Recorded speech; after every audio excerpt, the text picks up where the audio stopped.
जन्म से लेकर देह त्याग तक भगवान कृष्ण के जीवन की लगभग हर घटना में कोई सूत्र है। युद्ध भूमि पर दिया गया गीता का उपदेश संसार का श्रेष्ठतम ज्ञान माना जाता है। मैनेजमेंट मास्टर कहें या जगत गुरु, गिरधारी कहें या रणछोड़, भगवान कृष्ण के जितने नाम हैं उतनी कहानियां। जीवन जीने के तरीके को अगर किसी ने परिभाषित किया है तो वो कृष्ण है। कर्म से होकर परमात्मा तक जाने वाले मार्ग को उन्हीं ने बताया है। संसार से वैराग्य को सिरे से नकारा, कर्म का कोई विकल्प नहीं, ये सिद्ध किया।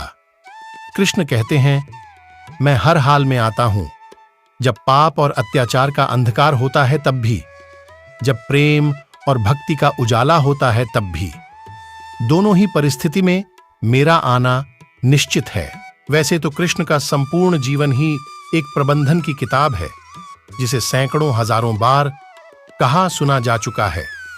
कुरुक्षेत्र में दो सेनाओं के बीच खड़े होकर भारी तनाव के समय कृष्ण ने अर्जुन को जो ज्ञान दिया वो दुनिया का श्रेष्ठतम ज्ञान है। गीता का जन्म युद्ध के मैदान में दो सेनाओं के बीच हुआ। जीवन की श्रेष्ठतम बातें भारी तनाव और दबाव में ही होती हैं। अगर आप दिमाग को शांत और मन को स्थिर रखने की कोशिश करें तो सबसे बुरी परिस्थितियों में भी आप अपने लिए कुछ बहुत बेहतरीन निकाल पाएंगे। ये कृष्ण सिखाते हैं। गीता पढ़ने से पहले अगर इसी बात को समझ लिया जाए तो गीता पढ़ना सफल हुआ। कृष्ण का जीवन ऐसी ही बातों से भरा पड़ा है। जरूरत है नजरिए की। उनका जीवन आपके लिए माइथोलॉजी का एक हिस्सा मात्र भी हो सकता है और आपका पूरा जीवन बदल कर रख देने वाला ज्ञान भी। आवश्यकता हमारी है, हम उनके जीवन से लेना क्या चाहते हैं।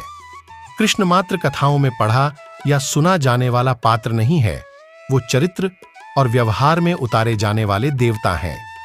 कृष्ण से सीखें कैसे जीवन को श्रेष्ठ बनाया जाए। 10 बातें हैं जो अगर व्यवहार में उतार लीं तो सफलता निश्चित मिलेगी। शुरू से अंत तक जीवन संघर्ष ही है। कारागृह में जन्मे कृष्ण, पैदा होते ही रात में यमुना पार कर गोकुल ले जाया गया। तीसरे दिन पुतना मारने आ गई। यहां से शुरू हुआ संघर्ष देह त्यागने से पहले द्वारिका डुबोने तक रहा। कृष्ण का जीवन कहता है, आप कोई भी हो, संसार में आए हैं तो संघर्ष हमेशा रहेगा। मानव जीवन में आकर परमात्मा भी सांसारिक चुनौतियों से बच नहीं सकता। कृष्ण ने कभी किसी बात की शिकायत नहीं की, हर परिस्थिति को जिया और जीता। कृष्ण कहते हैं, परिस्थितियों से भागो मत, उसके सामने डटकर खड़े हो जाओ, क्योंकि कर्म करना ही मानव जीवन का पहला कर्तव्य है। स्वस्थ शरीर से ही विजय है। कृष्ण का बचपन माखन मिश्री खाते हुए गुजरा। आज भी भोग लगाते हैं हम, लेकिन यह संकेत कुछ और है। आहार अच्छा हो, शुद्ध हो, बल देने वाला हो। बचपन में शरीर को अच्छा आहार मिलेगा तो ही इंसान युवा होकर वीर बनेगा। शरीर को स्वस्थ रखना है तो बचपन से ध्यान देने की जरूरत है। ये पेरेंटिंग के दौर से गुजर रहे युवाओं के लिए बड़ा मैसेज है। अपने बच्चों को ऐसा खाना दें जो उनको बल दे, सिर्फ स्वाद के लिए ही ना खिलाएं। तभी वे बड़े होकर स्वयं को और समाज को सही दिशा में ले जा पाएंगे। पढ़ाई किताबी ना हो, रचनात्मक हो। कृष्ण ने अपनी शिक्षा मध्य प्रदेश के उज्जैन में सांदीपनी अर्षि के आश्रम में रहकर पूरी की थी। कहा जाता है 64 दिन में उन्होंने 64 कलाओं का ज्ञान हासिल कर लिया था।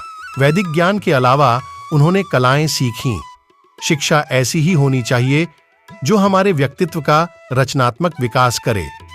संगीत, नृत्य, युद्ध सहित 64 कलाओं कृष्ण के व्यक्तित्व का हिस्सा हैं। बच्चों में कोरा ज्ञान ना भरें, उनकी रचनात्मकता को नए आयाम मिले, ऐसी शिक्षा व्यवस्था हो। रिश्तों से ही जीवन है, बिना रिश्तों के कुछ नहीं। कृष्ण ने जीवन भर कभी उन लोगों का साथ नहीं छोड़ा जिनको मन से अपना माना। अर्जुन से वे युवावस्था में मिले, ऐसा महाभारत कहती है, लेकिन अर्जुन से उनका रिश्ता हमेशा मन का रहा। सुदामा हो या उद्धव, कृष्ण ने जिसे अपना मान लिया उसका साथ। रिश्तों के लिए कृष्ण ने कई लड़ाइयां लड़ी और रिश्तों से ही कई लड़ाइयां जीती।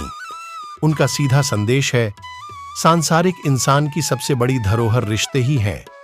अगर किसी के पास रिश्तों का ठाती नहीं है तो वो इंसान संसार के लिए गैर जरूरी है। इसलिए अपने रिश्तों को दिल से जिएं, दिमाग से नहीं। नारी का सम्मान समाज के लिए जरूरी राक्षस नरकासुर का आतंक था।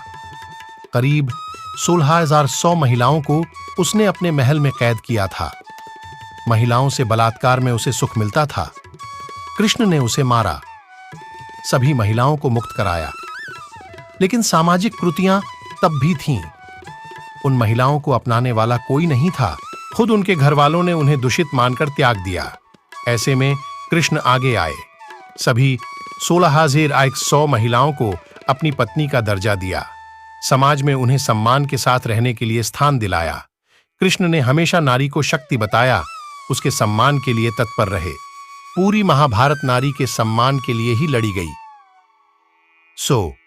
आप कृष्ण भक्त हैं तो अपने आसपास की महिला का पूरा सम्मान करें। कृष्ण की कृपा पाने का यह सरलतम मार्ग है। आपके मतभेद अगली पीढ़ी के लिए बाधा ना बने। कम ही लोग जानते हैं कि जिस दुर्योधन के खिलाफ कृष्ण ने आजीवन पांडवों का साथ दिया, उसकी मौत का कारण भी कृष्ण की कूटनीति बनी। वो ही दुर्योधन रिश्ते में कृष्ण का समधी भी था। कृष्ण के पुत्र साम ने दुर्योधन की बेटी लक्ष्मणा का अपहरण करके उससे विवाह किया था, क्योंकि लक्ष्मणा सांप से विवाह करना चाहती थी, लेकिन दुर्योधन खिलाफ था। सांप को कौरवों ने बंदी भी बनाया था। तब कृष्ण ने दुर्योधन को समझाया था कि हमारे मतभेद अपनी जगह हैं, लेकिन हमारे विचार हमारे बच्चों के भविष्य में बाधा नहीं बनने चाहिए। दो परिवारों के आपसी झगड़े में बच्चों के प्रेम की बलि ना चढ़ाई जाए। कृष्ण ने लक्ष्मणा को पूरे सम्मान के साथ अपने यहां रखा। दुर्योधन से उनका मतभेद हमेशा रहा, लेकिन उन्होंने उसका प्रभाव कभी लक्ष्मणा और सांब की